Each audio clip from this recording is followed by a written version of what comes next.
Welcome to Soveryn Podcast, the independent voice of Luxembourg.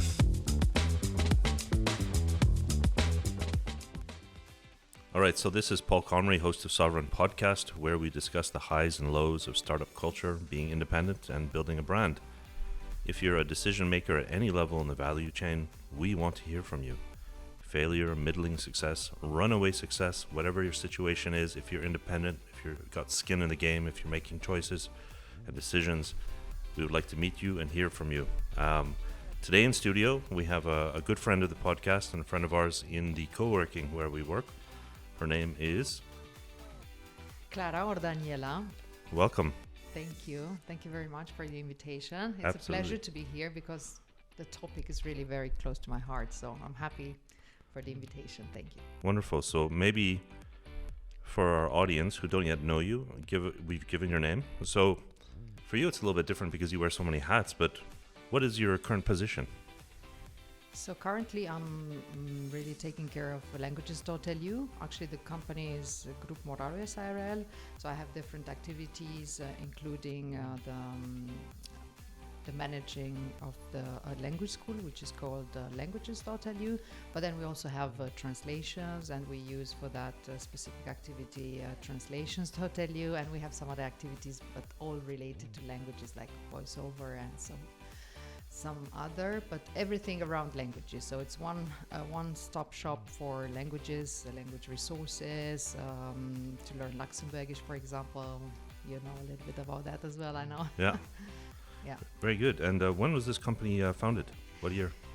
Yeah, actually I started in 2003. I started a company in the UK because, believe it or not, it was very difficult to do it in Luxembourg. We didn't have at that time so many possibilities as expats or I'm no longer expat, but at that time I was. And so I had to actually set it up in the UK, and then in 2004 to open a branch in Luxembourg. It was much easier that way. And in 2009, actually, I decided to create a 100% Luxembourgish company because of most of my activities actually taking place in Luxembourg. So I didn't want to keep the company in the UK and Luxembourg. So so it depends. The brand itself, languages.lu, I'm using it since 2004. Okay. It's almost 20 years. As far as sector goes, I think you were, I wouldn't say several hats, but I think outside of broader communications, what sector are you in with the languages.lu? I would say it's education. Education, training, lifelong learning, everything, in that aspect. Because of course, teaching languages is not just about words. It's also about skills. It's about communication. It's about getting your message better as a business person. When you try to improve your Spanish or your Luxembourgish, of course you do it because you want to communicate better with your clients, with your friends or colleagues. So it's much more than just language teaching. It's training and lifelong learning, I would say. Nice. And I think today we have a larger topic of discussion, which I think we'll get to in part 2, but we had discussed it. Maybe you could discuss it from the two parts. First is the fact that you are currently working in politics and you have an ongoing platform where you're demystifying politics. Maybe we could also address what will be the topic with demystifying entrepreneurship. I think that's a great topic. Actually, it makes me think even about let's demystify Luxembourgish, because it's also something that people are much afraid of, and I'm really also trying to demystify that and to. Do you mean the country or the language? No, the language. Wow. Luxembourgish, yeah. Is that something that you get in your language school? Is that people are needing to address Luxembourgish? Yes, it's really a topic that is becoming more and more of interest, because now also the country is putting more emphasis on promoting the language, which wasn't the case 20 years ago when I came to Luxembourg. More than 20 years.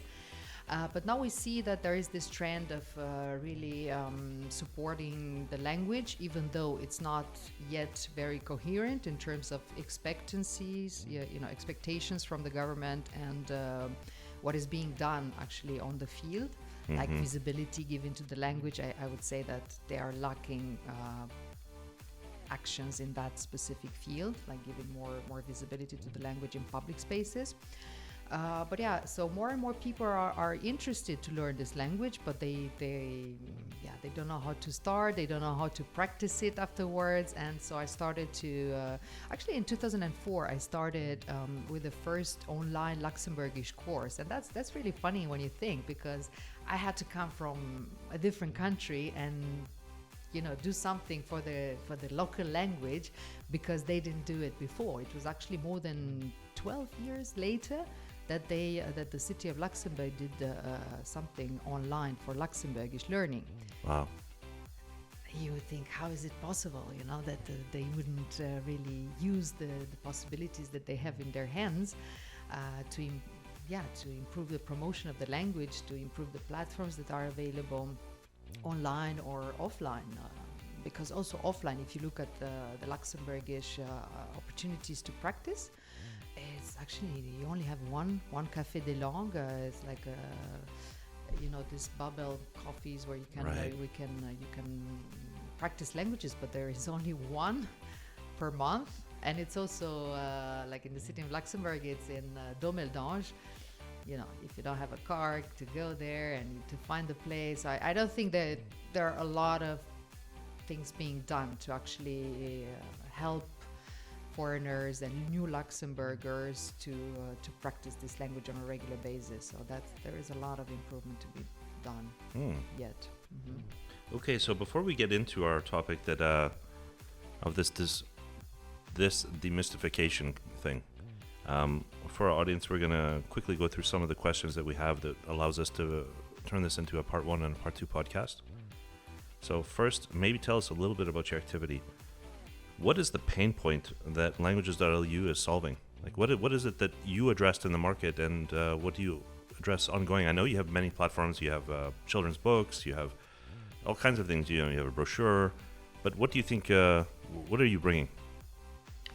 Yes, that's a good question. I think all the different actors who are active in this field had to make a decision, a strategic decision. Okay, what kind of market do you want to serve? What kind of public do you want to serve? And we made the decision to focus on companies rather than group courses for the wider public. And we also had until last year, so almost 20 years, we've been focusing on children. Children, and we offer children camps, so we are quite known for that particular activity, because it was being done through fun and entertaining activities like painting, playing a lot of games, because that's the best way actually to learn a language. Sure. When you're having fun. And we try to do the same also with adults in companies. So these are busy people, you have to catch their attention, you have to motivate them, to encourage them to practice, and you have to do it using materials which are related to their work, or something that helps them, that makes them feel that they are making progress, that they, that it's bringing something to their life, that could be improving their business life, their relationship with colleagues, or possibilities to get more clients abroad, or yeah. So this is a little bit what we try, using a lot of materials, authentic materials from the companies, because that's the best way to really connect the learning to your context, to your learning context. Okay, so you're solving, the languages for B2B. Yes, that's our focus currently. Yes. Where do you see some growth in your industry? I find that question interesting, because when I reflect back on my own journey as an independent, it isn't always immediately apparent where there's growth. Or if I'm not participating in growth, I often have to think, why not? Because there's usually some form of growth going on. And often it means that I have to change, I have to, pivot. If there's growth to be found in your sector right now, where would it be, and how would you be a part of it? Well, I think the growth is definitely happening in the online learning and teaching, because they are still not, for example, if we go back to Luxembourgish, there are still not enough platforms to learn Luxembourgish online. So we were the first in 2004, but then in 2017, for example, we came up with a mobile application to learn Luxembourgish, 365 days to learn Luxembourgish, covering the first level, A1. So we always consider that it's one year per level.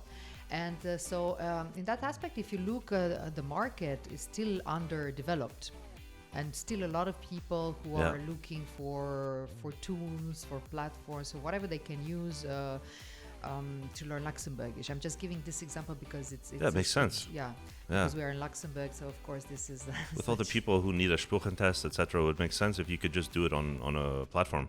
Yes, but it's not only for those who actually need to prepare, and those who also passed the test need some of course practice. They need ongoing. Yes, they need ongoing practice, and that's what's missing. So you have a lot of materials covering the first levels, A1, A2, but then nothing when you start actually to read a story. And that's not something that I'm particularly focusing on. I started with the first levels because I thought there was really there was a big hole in the market, and nobody was taking care. But nobody was taking care because you need a lot of resources. So you need human and you need financial resources to invest them in such learning materials that I've developed. And I have to say that I'm giving this actually free of charge. Our audio materials are available on our website, languages.lu, under the learning materials part. And anybody can use, whether or not they bought some of our educational games or whatever materials that we have published and we sell online. So because there is so much demand. But nobody really taking care of this. So I think the growth is really in this part, because you cannot look abroad, for example, like for English. For English, there are so many countries and so many communities and so many institutions which put a lot of resources to develop materials, all kinds of materials. But for Luxembourgish, it's not yet the case. So I would say that's really the area that, and also we need a lot of more teachers, interpreters, translators, because there was no school for that in the past. I mean, it's quite recent that they started at the Institut National des Langues, some courses really for teachers, but it's brand new. So, Nice. How do you plan to meet the growth? Meet this? This is you're an entrepreneur, you're an independent, and you're someone whom I've seen. You're a decisive person, you're a decisive woman, and it's interesting to think about what actions would you take in short to longer term to meet this demand. Personally, I've decided not to go into that direction, not because I don't see the growth, but because I'm not a native speaker, and I think I'm doing a lot of innovation in terms of learning materials for Luxembourgish, but I don't want necessarily to pursue. I think this is something that we have, because we have some institutions in Luxembourg which were recently set up, like you have even a commissaire de la langue luxembourgeoise. So there really now you have a center for the Luxembourgish language. Then you have the Institut National des Langues. So you have some major actors which can do much more than I can do. Of course, yeah. So because we have a small company, and I'm not necessarily interested in becoming a very big, I like that we are small and that we have a small group of clients that we serve, but we serve well and we give everything to them. So I don't want to grow into a 200 people company. That's really not part of my strategy. So my strategy is to remain small, a human size, where I can personally know my clients and I can interact and I can be always available for them. And at the same time, develop materials like the one I've developed last year and published last year. It's an educational game which was particularly focused on practicing Luxembourgish, but with a twist to allow you to get to know more about the Luxembourgish culture through women, through inspiring women. Okay. So this is something that I've been working for a few months, and I was able to publish last year for the International Women's Day. And it allows you really to discover amazing women from Luxembourg, and in the same time to practice the language. Okay. Yeah. Now, before we get to our second part of the discussion where we discuss demystification, how about you as a person, Clara? Can you give us a few sound bites about who you are? Like, what keeps you motivated?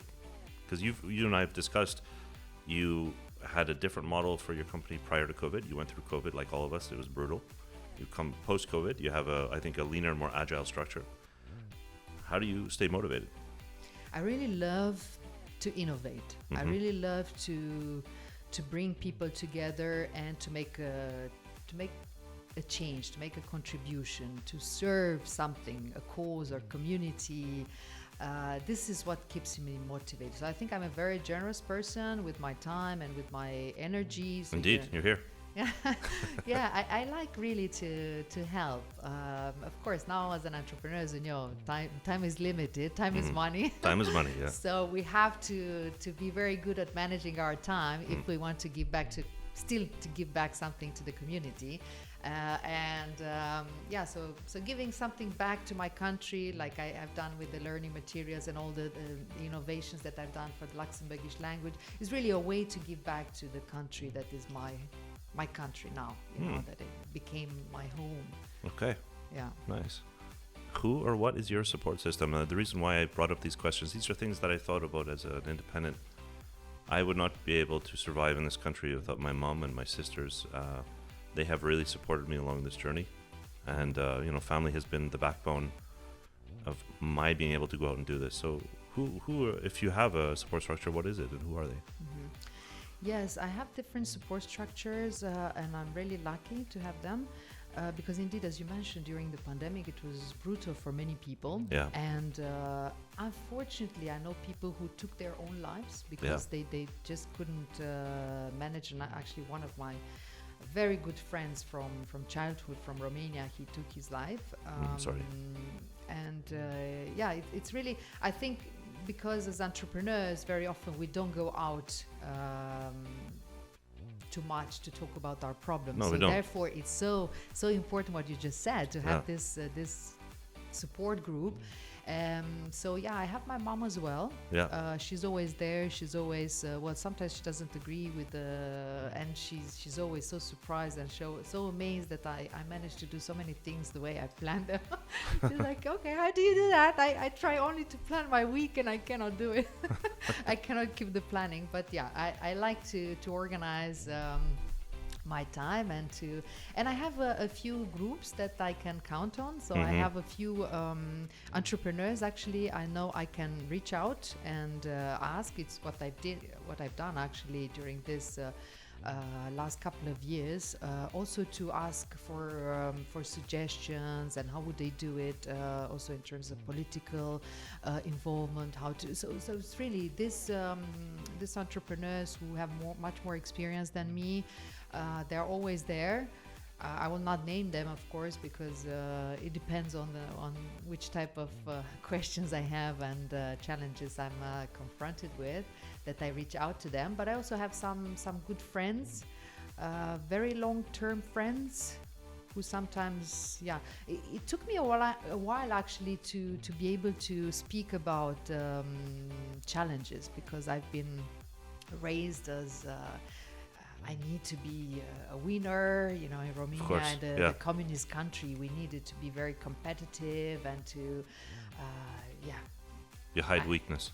Yes, and as an entrepreneur, I feel that a lot of us are hiding their challenges and weaknesses. I wouldn't like to maybe it's the wrong word, weakness. Maybe it's the wrong word. Yeah, because it's vulnerabilities. Vulnerabilities or challenges. Challenges, Because as an entrepreneur, you have to deal with challenges all the time. Right. If you're not having any challenges, it means that you're sleeping and really just too much in your comfort zone, right? Right.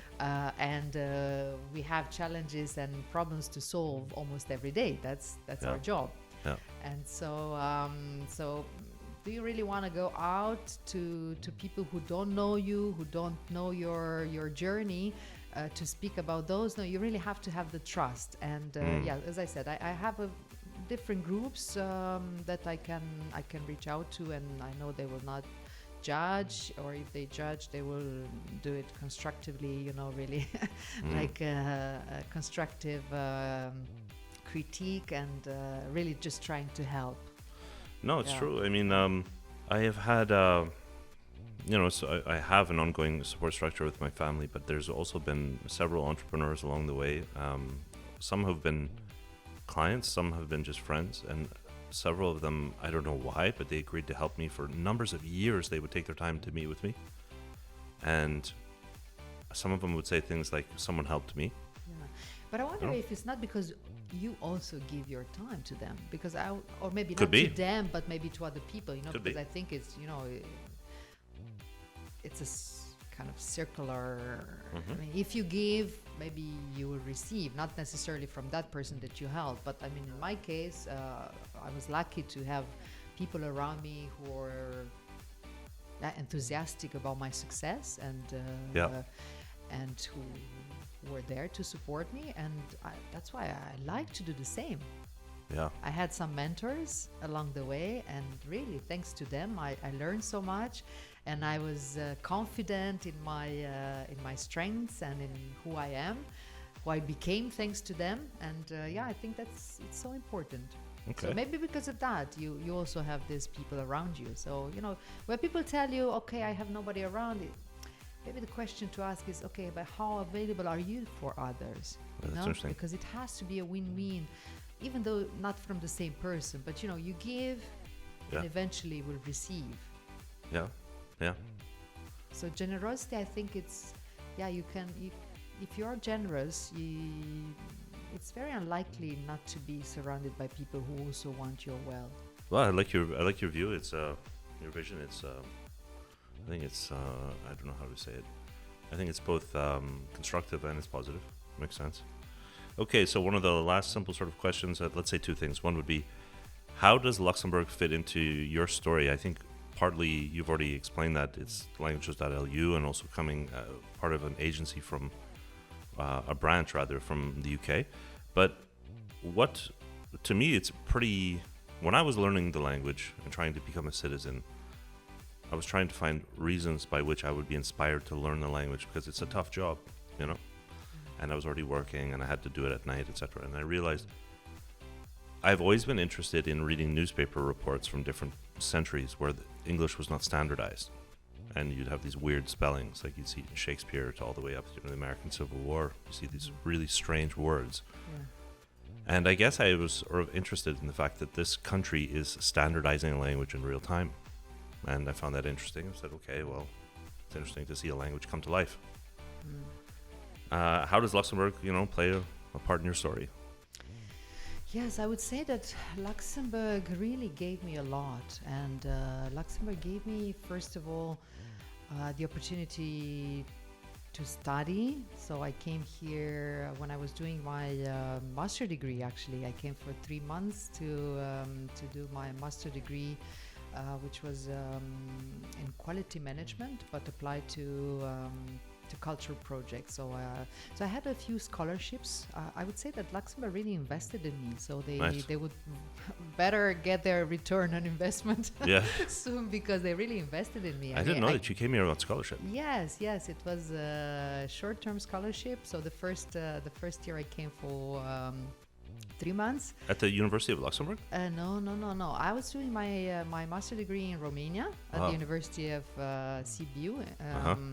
And so I was doing my master thesis there, but it was on a project from Luxembourg. So I was for 3 months working in the Ministry of Culture, in the monuments. So that specific department no longer is called like that, but they changed the name. I don't know the new name, but it was Service des Cités Monuments Nationaux. So it was everything to do with historical sites and castles and all this renovation of houses from before the 1940. and it was really nice. So I've done my thesis on a comparison between the Vauban itinerary and Wenzel. I don't know if you learn, but there are some cultural routes that have been created here in Luxembourg. You can discover the city through these routes. So you follow this cultural route, for example, of Wenzel, and we have a similar project which has been implemented by the Ministry of Culture from Luxembourg in my city, in Sibiu. So it was a way to discover the city of Sibiu in 100 minutes. So you go through 1,000 years of history. So I've done this comparison between the two projects and how we could improve the project in Romania. So these were the first 3 months that I spent here, and then I went back to Sibiu, and then the second year they asked me to come back again for 6 months this time, again on a scholarship. And then I went back the third year 9 months, and the fourth time for 1 year. And so they really wanted me badly to to come back. So each year they were doubling the time, and adding 3 months, so 3, 6, 9, and then 12. And then I eventually started an MBA here at Sacred Heart University. And that's how. Then you pulled the trigger on the country. Yeah, then when I finished my MBA, actually I had more friends here. I figure, okay, let's give it a try. So I started my company in 2003, as I mentioned, in the UK. Yeah. Okay, maybe one last story. Not one story. It's been a long day already. One lighthearted question would be: first of all, you're a lady of many talents. So, but if you could have one superpower, one talent, what would it be? What would help you the most doing your work going forward? If you could imagine something. Ooh. One talent. In addition, so I don't have. In addition, yeah. Okay, in addition, I think it would be to speak more languages, but like perfectly. To have 20 languages that I speak perfectly.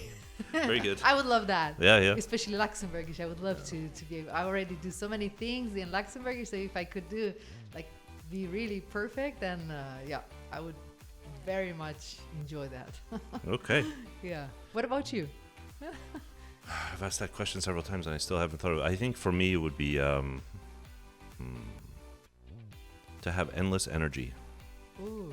Yeah, if I could. That's a good one. I hear these stories. I've always been envious of people that I hear. Apparently Napoleon only needed 2 to 3 hours of sleep a night and was fully functional. It was not in any way problematic for him.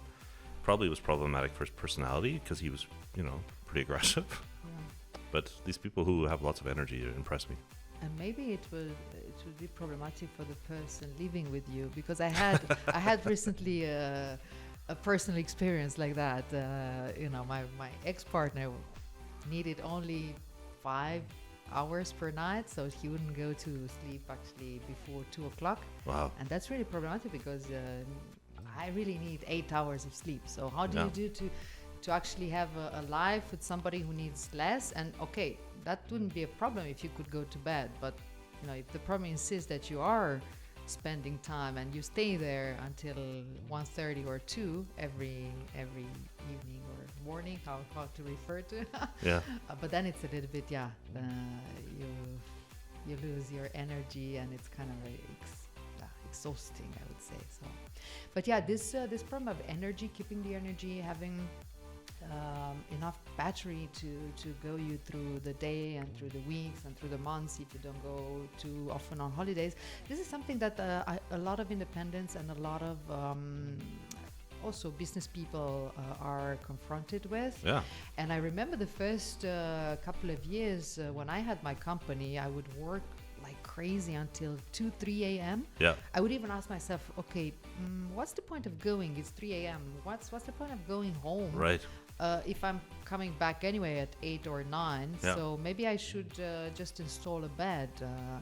But that's until I figured that as an independent, your work never stops unless, okay, let's think, unless you go bankrupt. Yeah. Unless you die. Or you sell. Or.